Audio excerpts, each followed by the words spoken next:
નમસ્કાર વિદ્યાર્થી મિત્રો, ડી એજ્યુકેશન લેક્ચરમાં આપનું હાર્દિક સ્વાગત છે। આજના વિડીયોમાં આપણે પ્રથમ પરીક્ષા 2024 ધોરણ 12 વિશેષ સંસ્કૃત પ્રશ્નપત્રનું માળખું એટલે કે બ્લુપ્રિન્ટ જોઈશું। તેની આપણે આ વિડીયોમાં સંપૂર્ણ અને સચોટ માહિતી મેળવવાના છીએ। જો તમને વિડીયો ગમે તો લાઈક કરો અને તમારા મિત્રો સુધી શેર કરો, જેથી તમારા મિત્રોને પણ માહિતી મળતી રહેશે। અને જો તમે આપણી ચેનલ ઉપર નવા આવેલા હોય તો ચેનલને સબસ્ક્રાઈબ જરૂરથી કરી દેજો। અને જો તમારે આ બ્લુપ્રિન્ટની પીડીએફ જોઈતી હોય તો તમે આપણા સોશિયલ મીડિયા જેવા કે Telegram channel, WhatsApp channel, Instagram કે ફેસબુકમાં જોડાઈ શકો છો। ત્યાંથી ધોરણ 12ની બધા જ વિષયની બ્લુપ્રિન્ટ તમને મળી રહેશે। ચાલો હવે વિડીયોની શરૂઆત કરીએ। હવે અહીં આપેલ છે પ્રશ્નોના પ્રકાર પ્રમાણે ગુણભાર આપેલ છે, પ્રશ્નોના પ્રકાર અને પ્રશ્નોની સંખ્યા અને કુલ ગુણ આપેલ છે। સૌપ્રથમ તમારે આવશે હેતુલક્ષી પ્રશ્નો એટલે કે MCQ પ્રશ્નો, જે તમારે 20 પ્રશ્નો આવશે અને તેના ગુણ 20 રહેશે। હવે છે અતિ ટૂંકા જવાબી પ્રશ્નો, જે તમારે 10 પ્રશ્નો આવશે ને તેના ગુણ પણ 10 રહેશે।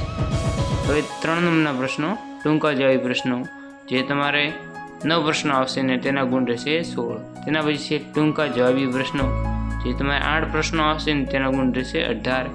હવે તેના પછી છે 5 નંબરના લાંબા પ્રશ્નો, જે તમારે 12 પ્રશ્નો આવશે ને તેના ગુણ રહેશે 36 ને કુલ તમારે 59 પ્રશ્નો આવશે અને કુલ તમારું પ્રશ્નપત્ર 100 ગુણનું આવશે અને તેનો લખવા માટેનો સમય 3 કલાકનો હશે। હવે અહીં તમને વિભાગ પ્રમાણે ગુણભાર આપેલ છે, એટલે કે કયો વિભાગ કેટલા ગુણનું રહે છે, ક્રમાંક આપેલ છે, વિભાગનું નામ ને ગુણ આપેલ છે। સૌપ્રથમ વિભાગ એ એટલે કે પદ્ય વિભાગ, જે 20 ગુણનો રહેશે।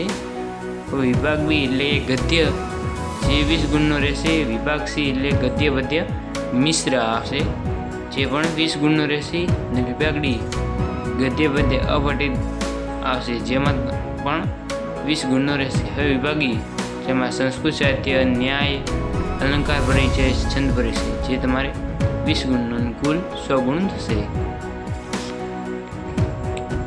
હવે અહીં તમને અભ્યાસક્રમ આવેલ છે।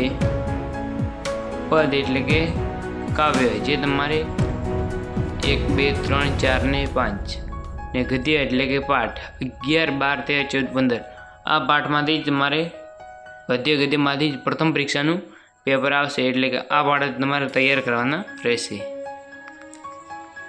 હવે અહીં આપેલ છે પ્રશ્નપત્રનું માળખું, એટલે કે કયા વિભાગ કેટલા ગુણનો, કયા વિભાગમાં કેવા પ્રશ્નો અને તમારે પ્રથમ પરીક્ષાનું પેપર કેવું આવશે।